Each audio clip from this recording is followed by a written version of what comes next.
Hi, I'm Mark Trexler with the Climatographers. I've been working with companies on climate change for about the last 30 years, and I've always liked Einstein's quote that you can see here, that if I had an hour to solve a problem, I'd spend 55 minutes thinking about the problem and 5 minutes thinking about solutions.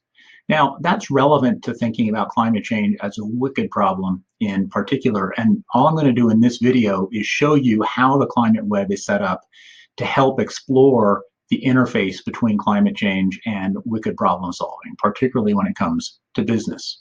So the climate web, just the home, is here. I've gone ahead and pinned a few things to make it easy to jump to them, so I'm not wasting your time as I'm searching for stuff in the climate web.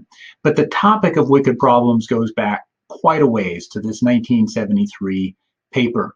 And you can actually explore all the key points of the paper and explore the detailed characteristics of what makes up a wicked problem. We've extracted all of that here in the climate web. There's a significant literature on the topic of wicked problems that we've pulled together, and we've also pulled together the literature specific to the topic of climate change as a wicked problem. So you can see that a lot of the information is in here. It's also organized in a couple of different ways. This is the index entry for wicked problems, and you can see different aspects of the wicked problem issue that you can jump to.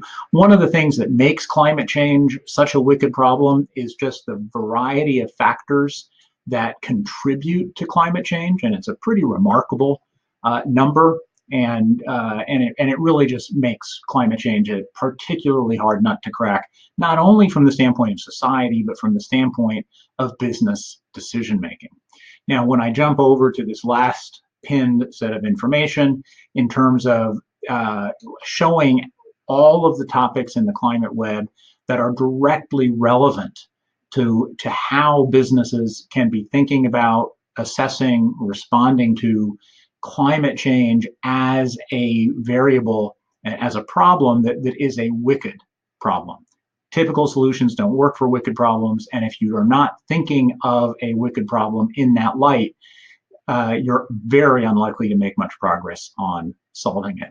So in this video, I have not tried to go into the substance of wicked problems in any particular way, but I've simply been pointing out how the climate web can help you explore the topic of wicked problems in the context of climate change decision making and business decision making. And you can do that by downloading the climate web, or we're happy to work with you on it, and I'd be happy to give you more of a tour on what's here and how it can be useful to your objectives. Thanks.